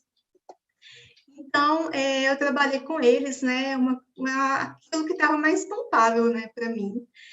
Na época, em 2018, eu não era ainda pesquisadora da UFMG, né, eu vim entrar no mestrado só agora em 2020. Então, o que eu conheci naquele momento, né, era a questão da matemática africana, egípcia. Então, eu trabalhei com o que eu tinha, né, com essa ferramenta que é extremamente rica, né, e que mudou também muito a minha visão, porque quando eu estava no 7º ano, eu me lembro que uma professora de história, a professora Milena até, não sei se ela está aqui assistindo, mas achei que foi fantástico quando ela trouxe a questão da história do Egito, e ela falou que os egípcios eram povos negros, sabe? E aquilo assim mexeu muito comigo na época, acredito que tenha mexido também com muitos estudantes negros. E eu me lembro, né, que ela passou uma atividade que nós tínhamos que desenhar os egípcios. Aí, quando nós íamos colorir, né, ela falou assim, olha, os egípcios são negros, vocês não se esqueçam. Então, assim, nada de ficar usando aquele lápis cor de rosa, né, aquele lápis cor de pele rosa, né, todo mundo usou o lápis marrom. Aí eu lembro quando eu mostrei meu desenho para ela, ela falou assim, nossa, essa egípcia está parecendo com você. Aí, assim, aquilo foi algo, assim, muito interessante, né, assim, que me ajudou a ter uma outra visão. Até então, assim, o Egito hoje, ele é, assim, um alvo, assim, de muitas polêmicas ainda, né, porque tem até um artigo que é da Raíssa Sagredo, chamado Os Egípcios Antigos, eram brancos ou negros? Muito interessante para quem quiser procurar. Então, tal pergunta ela pode causar polêmica e desconforto dentro e fora do ambiente escolar, isso porque se trata de uma disputa, né, que é no âmbito da mnemohistórica, ou como a história ela é lembrada por um objeto de prestígio, que é o Egito faraônico, cujo valor se encontra precisamente na construção e legitimação de identidades modernas nacionais sob contornos raciais. Então, eu trouxe, né, essa temática para esses meninos, né, dos egípcios brancos ou negros, né, e o Sheikh Anta Diop, ele conseguiu mostrar isso muito, né, nos trabalhos dele também, que esse Egito, inclusive, né, a palavra Egito, né, que na verdade, Kemet, né, o Kemet, que seria terra das pessoas pretas, né, já mostra para a gente, né, essa racialidade egípcia negra, né, negra africana. Então, a partir desse momento, eu comecei a levar, né, por tentar, assim, empoderar esses alunos, né, e, assim, eu obtive, assim, resultados realmente muito maravilhosos. Primeiro que, assim, que a aula começou a ficar, era uma aula, assim, extremamente enérgica, sabe? Aquela aula, assim, agitada, que cada um queria falar, todo mundo queria levantar a mão para falar, eles estavam realmente, assim, muito, muito animados, assim, para poder, assim, é algo realmente que despertou a curiosidade desses alunos, a questão do Egito, sabe? Então, eu comecei a ver realmente que eu estava conseguindo ser mais ouvida, né, por esses alunos. Assim, a aula de matemática deixou de ser aquele lugar, assim, de desânimo, né, de ficar o tempo inteiro copiando no quadro, aquela coisa, passou a ser algo mais dialogado. Até falei com eles, não quero que ninguém fique em silêncio aqui, a minha aula é para conversar, é para debater mesmo, gente, vamos conversar. E eu trouxe também... Oi, pode falar. Sim, beleza? 5 minutos. Bom, vou tentar correr aqui. Bom, e também trouxe para esses alunos também a questão da história crítica do Brasil. Então, era coisa assim que eles viam na aula de história, mas eles não assim, imaginavam ver isso durante a aula de matemática, na questão, né, da etnomatemática. E algo assim que eu não sabia que teria causado tanto frenesi também, né, para os meninos, quando eu falei com eles a questão, né, dessa invasão, né, de Portugal no Brasil, falei que o Brasil se chamava Pindorama, e aquilo ali para eles, assim, foi o auge, assim, da aula. Até eu não sabia que ia causar, assim, tanto frenesi. Então, eles falavam assim, mas então, professor, o Pindorama sofreu um golpe, né? Isso mesmo, sofreu um golpe. Então, assim, eles ficaram, assim, realmente bem impressionados. Alguns depois vieram me falar, seu professor, eu cheguei em casa, a primeira coisa que eu contei para o meu pai e para minha mãe é que o Brasil não se chamava Brasil, se chamava Pindorama. Então, assim, coisas às vezes pequenas e que assim, causaram um grande impacto também, sabe? Nos alunos. Falamos, né, sobre a questão de colonização, escravidão, e muitas vezes, por que isso tem a ver com matemática, né? Assim, tem tudo a ver, porque essa aula de matemática ela não pode ser encarada como esse espaço de neutralidade, né, gente? Como um espaço que é para falar só dessa matemática eurocêntrica, né? A gente realmente tem que tornar esse lugar um espaço, né, sociológico, histórico, político, né, para que esses alunos eles possam ter ter o direito, né, de conhecer a história, né, que foi negada a eles. Bom, aí eu quero citar agora para vocês aqui um pouquinho dessa frase que eu amo, né, Ailton Krenak, e nós falamos também várias questões sobre história, né, indígena, e ele coloca aqui, né, a grande diferença que existe do pensamento dos índios, do pensamento dos brancos, é que os brancos acham que o ambiente é recurso natural, como se fosse um almoxarifado onde você vai e tira coisas, tira as coisas, né, para o pensamento do índio, se é que existe. Então, é o que o Ailton coloca, né? E aí, como que eu consegui envolver, né, toda a escola nesse debate, né, da legislação antirracista, né? Eu fiz uma parceria, né, com a Miriam Alves, que hoje ela é mestranda da UFMG, e ela é orientanda do professor Rodrigo Ednilson, né? Então, assim, nós marcamos um dia na escola onde nós conseguimos falar sobre as questões de racismo, estereótipos, né, de masculinidade, sexualidade, autocuidado, identidade negra, né, e as leis antirracistas. E, a partir daí, eu comecei os professores, né, começaram a se envolver um pouco mais, né, com a temática, né? Então, eu acredito que tivemos resultados muito positivos, né? Eu comecei a perceber um aumento do senso crítico entre os alunos, né? Muitos que ficavam até assim caladinhos passaram assim a debater, né? Mais durante as aulas, o resgate, né? Do diálogo, né? O despertar desse interesse, a autoestima, né? Dos alunos também consegui perceber isso. Eles me procuravam também nos corredores para conversar sobre os assuntos da aula. As piadas assim que eu notava que no início havia quando eu cheguei na sala, né? Assim, com o tempo eu não ouvia mais os tipos de piadas, os colegas assim, estavam mais respeitosos também uns com os outros. E teve um aluno que eu até coloquei a frase que ele falou comigo assim: professor, então quer dizer que posso ser um descendente de Faraó? Que é um aluno negro, né, que falou comigo. Eu achei muito marcante assim a pergunta dele, assim, guardo assim com muito carinho mesmo, que eu notei um brilho assim no olho dele, sabe? Depois daquela aula toda, assim, a explanação, né, sobre o Cambridge, né? Então foi incrível. Outro também que chegou a falar, né, que ninguém nunca havia, né, contado que essa questão, né, que não é Brasil, na verdade, né? A gente vive, né, no país que ele, igual o Ailton Krenak mesmo fala, ele foi fundado sobre um cemitério de indígenas. É muito importante a gente falar, sim, não ter medo de falar do genocídio, né, da questão do genocídio dos povos indígenas, dos povos africanos, né, e ainda que possa parecer pesado, mas a gente tem que ter uma forma de deixar esses alunos informados, né, sobre a verdade histórica, né.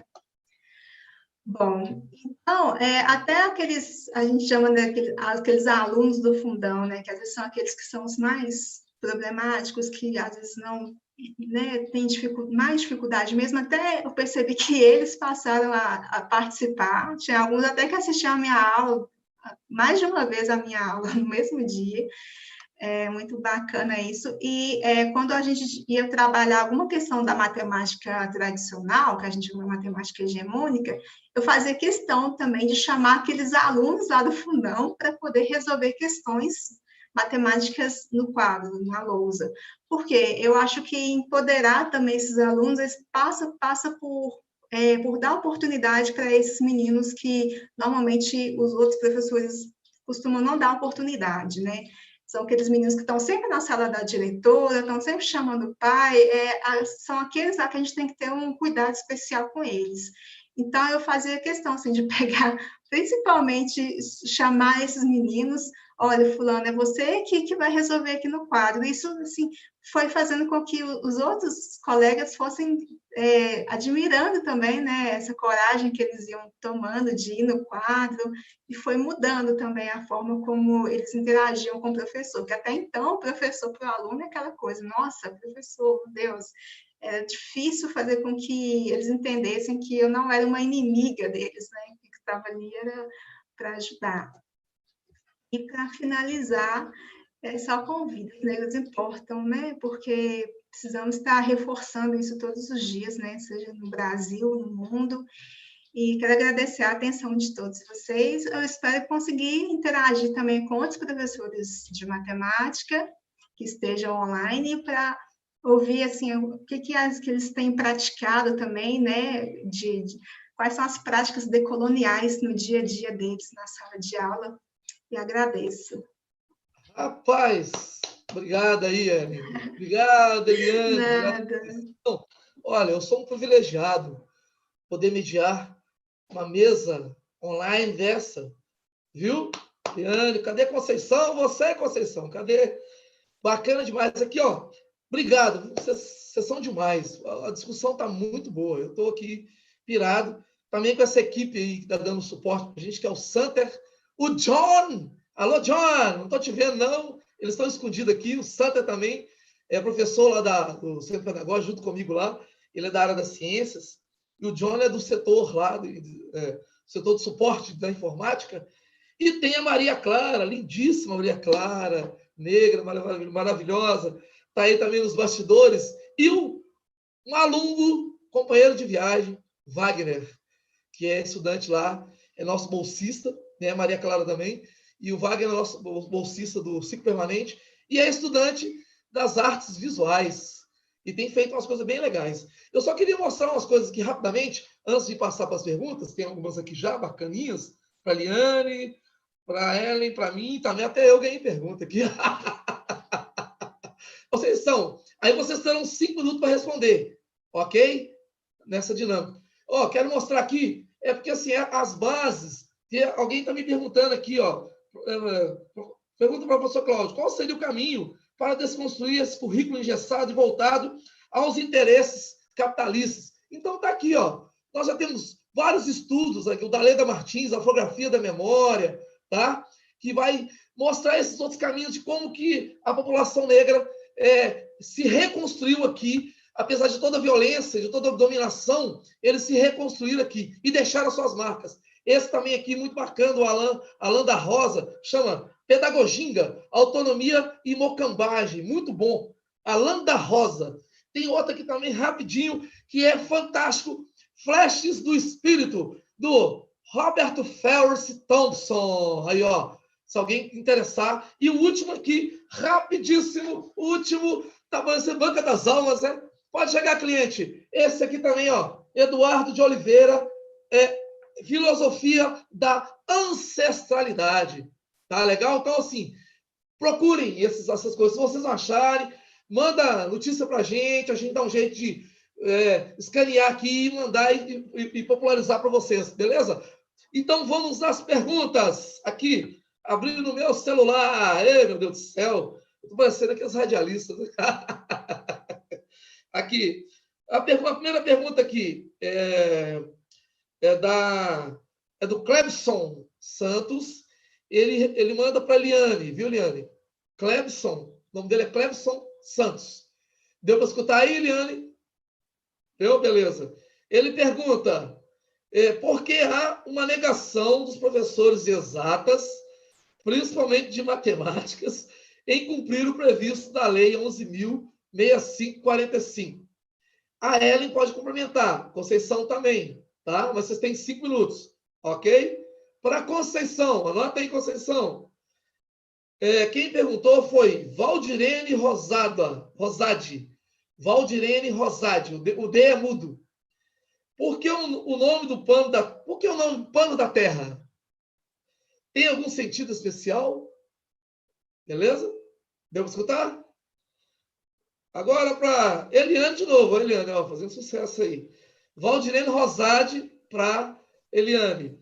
Poderia falar a diferença, né? Acho que aprofundar um pouquinho mais aí, a diferença entre descolonização e decolonialidade. Beleza? E tem mais uma aqui. E para mim foi aquela que alguém mandou, não sei se foi a Valdirene, né? Qual seria o caminho? Eu respondo depois. Eu comecei a responder a partir dos vídeos, mas eu complemento depois. Agora é com você, Eliane. Depois vem a Ellen, depois Conceição. Manda ver. Abre seu microfone, Eliane. Ok. Boa tarde outra vez e boa tarde às pessoas que chegaram depois da minha fala, né? Então, o Cleivson, ao perguntar acerca da lei 11.645, porque é uma negação dos professores de matemática, primeiro, Cleivson, eu vou trazer a partir da lei 10.649. Como não existe explicitação acerca da matemática, tem geografia, história, letras e todas as áreas afins, nós, professores de matemática, nós não aprendemos, inclusive, a se relacionar com o diferente. Então, para a gente conseguir absorver a ideia de tratar com as humanas, há essa dificuldade. Mas eu também entendo que, como nós não fomos formados para tanto, essa dificuldade só pode ser sanada se a gente tiver uma formação continuada, né? Ou se a gente tiver interesse em estudar sobre. Porque se a gente tiver como base apenas o que a gente aprendeu na nossa graduação, com certeza a gente vai continuar com essa dificuldade. A lei, por si só, ela não explicita quais são as áreas só e unicamente. Ela abre, ela fala letras, história, geografia, português e outras. Ela não diz... por ela não falar matemática, a gente não se sente obrigado. Mas se a gente tiver entendimento, que agora, inclusive, vou responder, continuo respondendo para você e também respondo a Valdirene, se a gente tiver entendimento que a colonização deixou uma marca para nós, e essa marca para nós não acabou no período que acabou a época da colonização. Essa marca para nós acabou, continua até os dias atuais.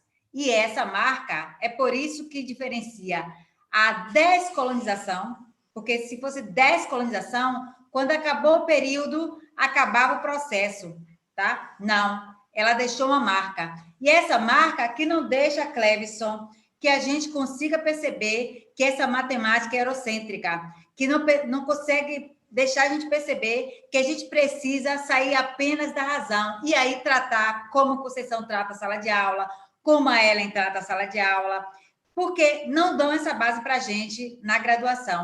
E aí a gente precisa formar-se de outra forma, ou no mestrado, no doutorado, na especialização, ou buscar estudar como autodidata para que a gente compreenda essa distinção. E que, só agora focando a Valdirene, Valdirene, a gente pensar em descolonizar, como eu acabei de dizer, é a gente pensar em acabar uma etapa, tá? E quando a gente pensa em decolonizar, a gente percebe que o colonizador deixou algo que está implícito, inclusive nas discussões do grupo de colonialidade e decolonialidade, que está implícito nas relações raciais, nas relações de subalternidade. E aí eu vou citar as raciais e as de gênero, tá?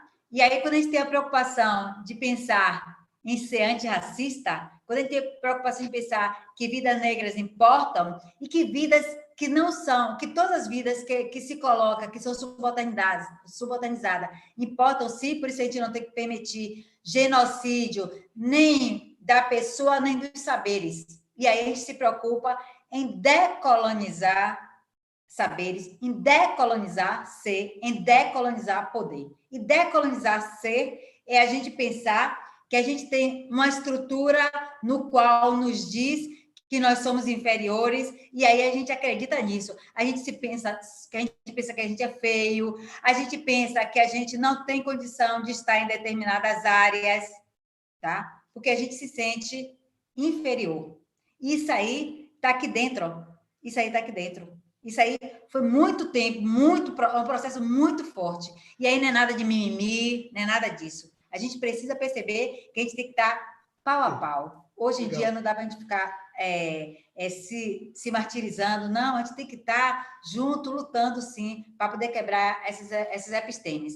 Isso é ser. Quando a gente pensa em decolonizar saber, a gente consegue perceber quantas pessoas, quantas mulheres hoje estão na matemática. Pois é. Quantas mulheres negras estão na matemática? Pois é. E quando a gente fala em mulheres estão na matemática e mulheres negras estão na matemática, Aí eu penso que é por isso que a gente tem que valorizar os grupos de pesquisa que estão aí discutindo essas mulheres na tecnologia, essas mulheres na matemática. Me faz abrir um parêntese, eu sou insubordinada mesmo, me faz abrir um parêntese para agradecer ao GEPEN, que é o Grupo de Pesquisa e Etnomatemática da USP, ao GIEPEN, que é o meu grupo de pesquisa, Grupo Interdisciplinar de Estudo, Pesquisa e Etnomatemática da Unilab, a ULAM, que é a Universidade Luiz de Conde, a Unilab, as mulheres, os grupos de mulheres das ciências, inclusive Ellen e Conceição, que são, a Manuela, a Catemari, a Bruna, a Bárbara Carine, a Valdirene, a Eliane Vasquez e tantas outras aí que estão para quebrar esse episteme. Então, tantas outras aí que estão para pensar, como a Eliane Vasquez pensa, em uma educação com base no sistema penitenciário. Então, gente, a gente precisa quebrar esse episteme, a gente precisa quebrar isso. Obrigada, desculpa ter me estendido. Mulher retada, viu? Como diz a minha amiga da Paraíba, mulher porreta. Ellen, vai lá que você tem que sair, você tem que complementar aí, por favor. Tá certo. Então, a pergunta foi, né, por que há uma negação dos professores de exatas, principalmente de matemática, em cumprir, né, o previsto da 11.645, né? Cleberson.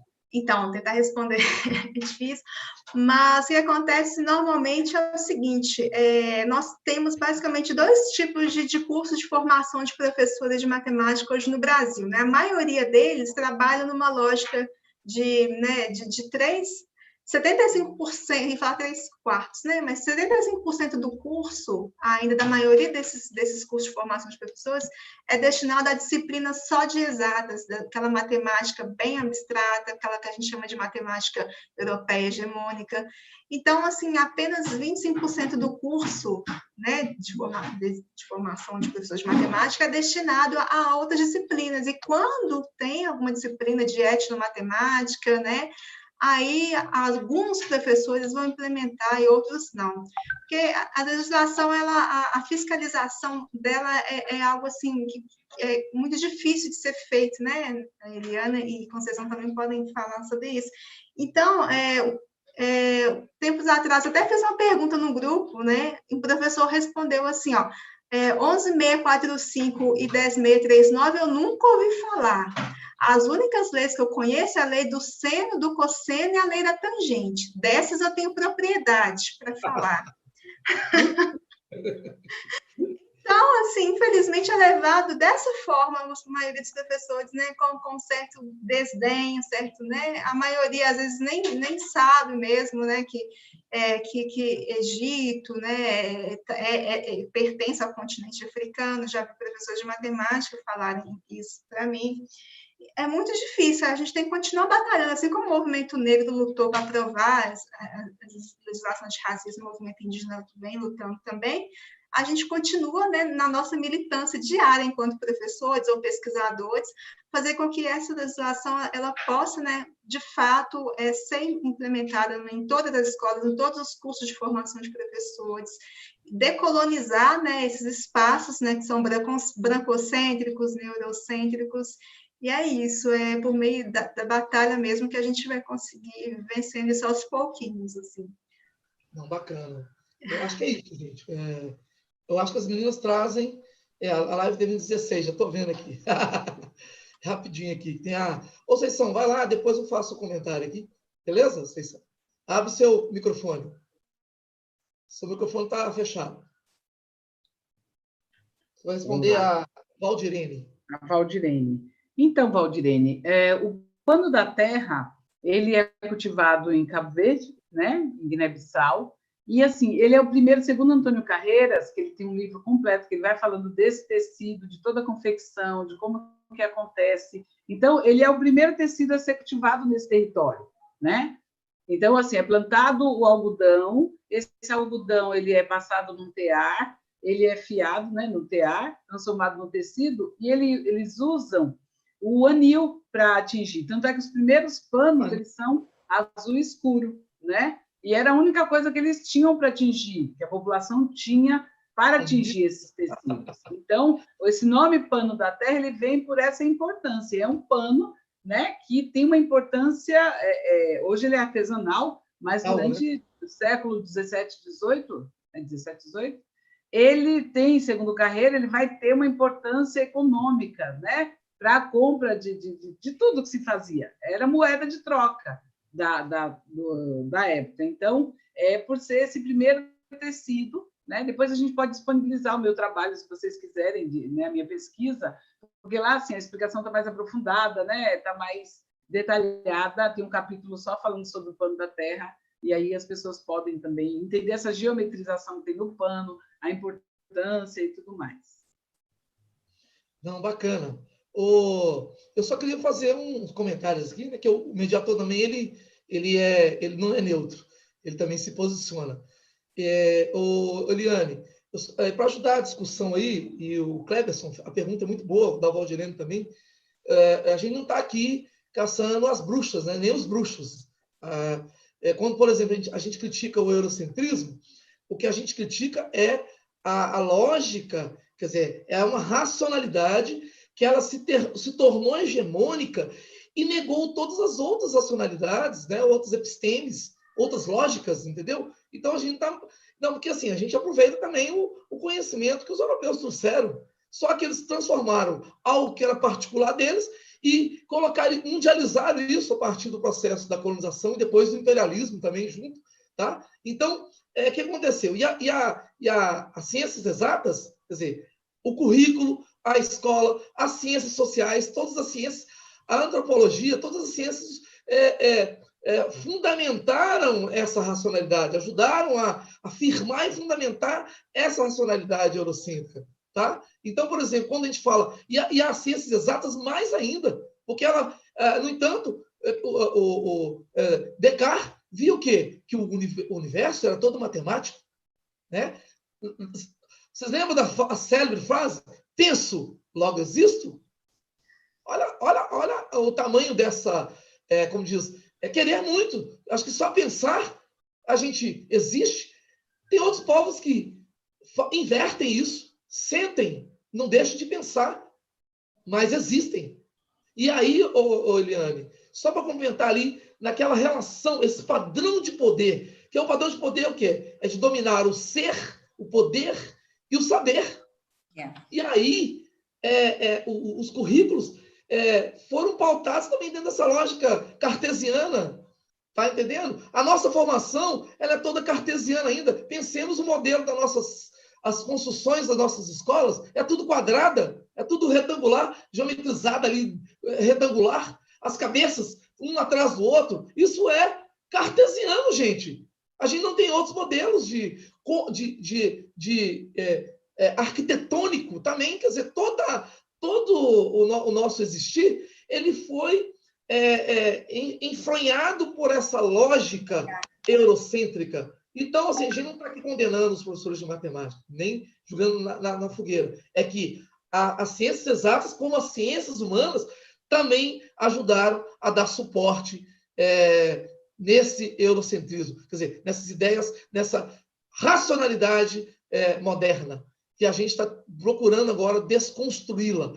E temos construído. E aí eu quero só complementar rapidinho, Eliane, aí tem uma coisinha, acho que eu estava lendo aqui rapidinho, que o conceito de decolonialidade também, ele traz esse movimento, né, desse grupo acadêmico e também, pensadores políticos, mas tem uma dimensão política aí dentro da colonialidade, da decolonialidade, que é que, no mesmo processo, simultaneamente, justaposto, vocês viram que eu estou usando alguns termos matemáticos, né? Justaposição, termo matemático, povos coexistiram com as suas epistemes. Eles resistiram e reexistiram nesse processo.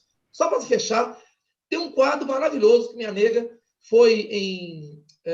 teve aqui na América Central, e lá tem um pano do colonizador que os espanhóis estão em cima do cavalo, os índios estão no chão, caminhando atrás deles, só que o quadro traz uns passos ao contrário. Eu acho que reflete muito essa dimensão. E aí a decolonialidade, esse conceito, ele busca essa aflição, essa tensão. Ela não foi tranquila. O Cláudio e todas as pessoas, decolonizar não significa negar o outro. Isso. Significa ter visão ampla acerca do que você está fazendo. Então, é o princípio básico, inclusive, da etnomatemática, que não é negar essa matemática escolar, não é negar essa matemática acadêmica, não é negar essa matemática europeia. Até mesmo compreender que essa matemática ela foi formada por vários povos, tá? E compreender as diversas matemáticas. Porque se a gente nega o outro, a gente também não está fazendo nenhum princípio que não seja de reflexão e igualdade do que o outro fez. A nossa perspectiva não é negação. A nossa perspectiva é inclusão. E se nas relações eurocêntricas não existe inclusão de nós enquanto negros e dos africanos, de nós brasileiros, que são africanos da quinta diáspora, da quinta região, e dos indígenas, o que a gente tem que fazer é buscar possibilidades de nós estarmos inclusos, e estarmos em perspectivas de estar dentro da discussão. E se matemática e ciência e tecnologia não consegue perceber isso, porque desde sempre os filósofos negavam essas relações, é a gente acentuar e perceber essas relações. Então, não é negação do outro. Não, bacana. E aí é o seguinte, gente, aquela última pergunta que fizeram para mim, como elas são para nós todos, né? Quer dizer, a gente viu aí como construir práticas decoloniais mesmo dentro de um processo que de dominação o tempo todo, de negação, de invisibilização. Então, assim, e aí eu recomendo a pessoa que fez a pergunta para mim, a gente estar atento. Eu mostrei os livros aqui, acho que já tem uma produção acadêmica, né, que faz a análise reflexiva desse entre-lugar que essas culturas, né, que foram subsistindo, se recriando, tanto as indígenas, né, tanto aqui quanto onde teve o processo de colonização, e mais também agora, propriamente, a cultura negra, as culturas negras que aqui chegaram, né?